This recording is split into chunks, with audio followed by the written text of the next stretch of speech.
ಮಾನ್ಯ ಮುಖ್ಯಮಂತ್ರಿ ಸಿದ್ದರಾಮಯ್ಯ ಕೇಂದ್ರದ ವಿರುದ್ಧ ತೆರಿಗೆ ಸಮರವನ್ನ ಸಾರಿದ್ದಾರೆ. ಅಮಿತ್ ಶಾ ಹೇಳ್ತಾರೆ, ರಾಜ್ಯದ ಬೊಕ್ಕಸ ಖಾಲಿಯಾಗಿದೆ, ಕಾರಣ ಗ್ಯಾರಂಟಿ ಯೋಜನೆಗಳಿಂದ. ಚರ್ಚೆಗೆ ಬರಲಿ, ಅಮಿತ್ ಶಾ ಚರ್ಚೆಗೆ ಬರಲಿ ಅಂತ ಹೇಳಿ ತಿರುಗೇಟನ್ನ ಕೊಟ್ಟಿದ್ದಾರೆ ಸಿದ್ದರಾಮಯ್ಯನವರು. ಕೇಂದ್ರದ ವಿರುದ್ಧ ತೆರಿಗೆ ತಾರತಮ್ಯದ ಅನುದಾನದ ತಾರತಮ್ಯವನ್ನ ಮಾಡಿರುವಂತ ರಾಜ್ಯ ಸರ್ಕಾರ, ಅದರಲ್ಲೂ ಕೂಡ ಮುಖ್ಯಮಂತ್ರಿ ಸಿದ್ದರಾಮಯ್ಯನವರು ಅಮಿತ್ ಶಾ ಗ್ಯಾರಂಟಿ ಯೋಜನೆಯಿಂದ ಬೊಕ್ಕಸ ಖಾಲಿ ಅಂತೇಳಿ ಹೇಳಿದ್ರಲ್ಲ, ಅದಕ್ಕೆ ಪ್ರತಿಕ್ರಿಯೆ ಕೊಟ್ಟಿರೋದು ನೋಡಿ.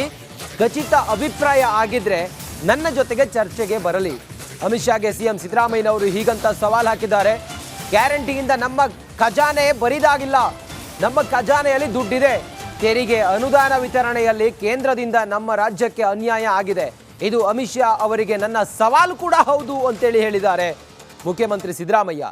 ಕೇಂದ್ರ ಸರ್ಕಾರದ ವಿರುದ್ಧ ಸಿದ್ದರಾಮಯ್ಯನವರ ತೆರಿಗೆ ಸಮರ ನಾವು ನೋಡಿದ್ದೀವಿ. ಡೆಲ್ಲಿಗೆ ಹೋಗಿ ಒಬ್ಬರು ರಾಜ್ಯದ ಮುಖ್ಯಮಂತ್ರಿ ಕೇಂದ್ರ ಸರ್ಕಾರದ ವಿರುದ್ಧ ಡೆಲ್ಲಿಯಲ್ಲಿ ಪ್ರತಿಭಟನೆ ಮಾಡಿದ್ದು ಅದು ಇತಿಹಾಸ ಆಗ ಹೋಗಿದೆ. ಈಗ ರಾಜ್ಯಕ್ಕೆ ಅಮಿತ್ ಶಾ ಬಂದಿದ್ದಾರೆ. ಅಮಿತ್ ಶಾ ವಿರುದ್ಧ ಕಿಡಿಕಾರಿದ್ದಾರೆ ಸಿದ್ದರಾಮಯ್ಯ. ಅಮಿತ್ ಶಾ ಒಂದು ಮಾತು ಹೇಳಿದ್ರು, ರಾಜ್ಯದಲ್ಲಿ ಗ್ಯಾರಂಟಿ ಯೋಜನೆಗಳಿಂದಾಗಿ ಬೊಕ್ಕಸ ಖಾಲಿಯಾಗಿದೆ ಅನ್ನೋ ಮಾತನ್ನು ಹೇಳಿದ್ರು. ಅದಕ್ಕೆ ಸಿದ್ದರಾಮಯ್ಯನವರು ಪ್ರತಿಕ್ರಿಯೆ ಕೊಟ್ಟಿದ್ದಾರೆ. ನಿಮ್ಮ ಹೇಳಿಕೆ ಖಚಿತ ಆಗಿದ್ದೆ, ಆದರೆ ಬನ್ನಿ ಚರ್ಚೆಗೆ ನಾನು ರೆಡಿ ಇದ್ದೀನಿ ಅಂತ ಹೇಳಿದ್ದಾರೆ. ಸಿದ್ದರಾಮಯ್ಯನವರ ಪ್ರತಿಕ್ರಿಯೆ ಇದು. ಕೇಂದ್ರ ಸರ್ಕಾರ ರಾಜ್ಯಕ್ಕೆ ಕೊಡಬೇಕಾದಂಥ ಅನುದಾನ, ತೆರಿಗೆ, ಮತ್ತೊಂದು ಮಗದೊಂದು ಎಲ್ಲದರಲ್ಲೂ ಕೂಡ ತಾರತಮ್ಯ ಮಾಡಿ ನಮಗೆ ಅನ್ಯಾಯ ಮಾಡಿದೆ. ಅದನ್ನು ಮೊದಲು ನೀವು ಸರಿಪಡಿಸಿ. ರಾಜ್ಯದ ಖಜಾನೆ ಬರಿದಾಗಿಲ್ಲ, ನಾವೆಲ್ಲವನ್ನು ಕೂಡ ಸರಿದೂಗಿಸ್ಕೊಂಡು ಹೋಗ್ತಾ ಇದ್ದೀವಿ. ಸಿದ್ದರಾಮಯ್ಯನವರು ಅಮಿತ್ ಶಾ ಅವರಿಗೆ ಕೊಟ್ಟಿರುವಂಥ ತಿರುಗೇಟಿದು, ಟಾಂಗ್ ಇದು. ಬಹಳ ಪ್ರಮುಖವಾಗಿ ರಾಜ್ಯದಲ್ಲಿರುವಂಥ ಅಮಿತ್ ಶಾ ಮೈಸೂರು ಸೇರಿದಂತೆ ಆ ಭಾಗದಲ್ಲಿ ಲೋಕಸಭಾ ಚುನಾವಣೆಯ ಒಂದಿಷ್ಟು ಲೆಕ್ಕಾಚಾರದ ಜೊತೆಗೆ ಸೀಟು ಹಂಚಿಕೆ, ಮತ್ತೊಂದು ಮಗದೊಂದು ಎಲ್ಲವನ್ನು ಕೂಡ ರಣತಂತ್ರವನ್ನು ಹೆಣಿತಾ ಇದ್ದಾರೆ. ಇದರ ನಡುವೆ ಕಾಂಗ್ರೆಸ್ ವಿರುದ್ಧ ಕಿಡಿಕಾರ್ತಾ ಇದ್ದಾರೆ. ಇದಕ್ಕೆ ಸಿದ್ದರಾಮಯ್ಯನವರು ಹೀಗಂತ ತಿರುಗೇಟನ್ನ ಕೊಟ್ಟಿದ್ದಾರೆ. ಇನ್ನಷ್ಟು ಮಾಹಿತಿಯೊಂದಿಗೆ ನಮ್ಮ ಪ್ರತಿನಿಧಿ ಸತೀಶ್ ಈಗ ಲೈವ್ ಕನೆಕ್ಟ್ ಆಗಿದ್ದಾರೆ. ಸತೀಶ್, ಅಮಿತ್ ಶಾ ಅವರು ಆಡಿರುವಂತ ಮಾತಿಗೆ ಸಿದ್ದರಾಮಯ್ಯನವರ ತಿರುಗೇಟೇನು, ಕೌಂಟರ್ ಏನು? ಸತೀಶ್. ರಂಜಿತ್, ಸಿಎಂ ಸಿದ್ದರಾಮಯ್ಯನವರು ಮಾಧ್ಯಮ ಪ್ರಕಟಣೆ ಮುಖಾಂತರ ತಮ್ಮ ಆಕ್ರೋಶವನ್ನ ಹೊರ ಹಾಕಿದ್ದಾರೆ.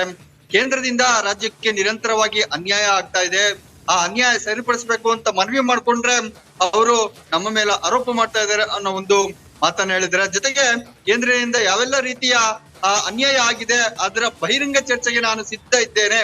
ಅಮಿತ್ ಶಾ ಅವರು ಈ ಬಗ್ಗೆ ಚರ್ಚೆಗೆ ಬರಲಿ ಅನ್ನೋ ಒಂದು ಸವಾಲನ್ನ ಹಾಕಿದ್ದಾರೆ. ಜೊತೆಗೇನೆ ಈ ಹಿಂದೆ ಗ್ಯಾರಂಟಿ ಘೋಷಣೆ ಮಾಡಿದ್ವಿ, ಆ ಘೋಷಣೆಗಳ ಬಗ್ಗೆ ಅವರು ಆರೋಪಗಳನ್ನ ಮಾಡ್ತಾ ಇದ್ರು. ರಾಜ್ಯ ಬರಿದಾಗುತ್ತೆ, ದಿವಾಳಿ ಆಗುತ್ತೆ ಅನ್ನೋ ಮಾತನ್ನ ಹೇಳ್ತಾ ಇದ್ರು. ಆದ್ರೆ ಈಗ ಬಿಜೆಪಿ ಸರ್ಕಾರದ ಅವಧಿಯಲ್ಲಿನೇ ಬಿಜೆಪಿ ರಾಜ್ಯಗಳಲ್ಲೇನೆ ಆ ಗ್ಯಾರಂಟಿಗಳನ್ನ ಜಾರಿಗೊಳಿಸ್ತಾ ಇದ್ದಾರೆ. ಇದಕ್ಕೆ ಅವರು ಉತ್ತರ ನೀಡ್ಲಿ ಅನ್ನೋ ಒಂದು ಪ್ರಶ್ನೆಯನ್ನು ಕೂಡ ಹಾಕಿದ್ದಾರೆ.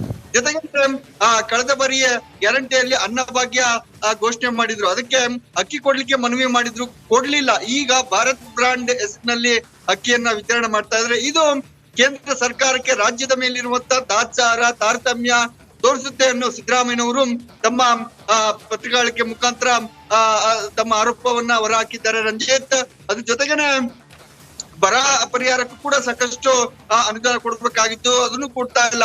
ಸಾಕಷ್ಟು ಬಾರಿ ಮನವಿ ಮಾಡಿದ್ರು ಕೂಡ ಕೇಂದ್ರದಿಂದ ಯಾವುದೇ ರೀತಿಯ ಸ್ಪಂದನೆ ರಾಜ್ಯಕ್ಕೆ ಸಿಗ್ತಾ ಇಲ್ಲ ಅನ್ನೋ ಒಂದು ಆರೋಪವನ್ನು ಮಾಡಿದ್ದಾರೆ. ಈ ಎಲ್ಲಾ ವಿಚಾರಗಳ ಬಗ್ಗೆ ಬಹಿರಂಗ ಚರ್ಚೆಗೆ ಬರ್ಲಿ ಅನ್ನೋ ಒಂದು ಸವಾಲು ಹಾಕಿದ್ದಾರೆ. ಜೊತೆಗೆ ಈಗ ಮೈಸೂರಿಗೆ ಬಂದಿದ್ದಾರೆ. ಮೈಸೂರಿಗೆ ಅಮಿತ್ ಶಾ ಬರಿಗಾಯಿಲಿ ಬಂದಿದ್ದಾರೆ. ರಾಜ್ಯಕ್ಕೆ ಏನು ಕೊಡುಗೆ ಕೊಟ್ಟಿಲ್ಲ ಅನ್ನೋದು ಸಿದ್ದರಾಮಯ್ಯನವರ ನೇರ ಆರೋಪ. Ranjith. Okay, thank you Satish ನಿಮ್ಮೆಲ್ಲ ಮಾಹಿತಿಗಾಗಿ.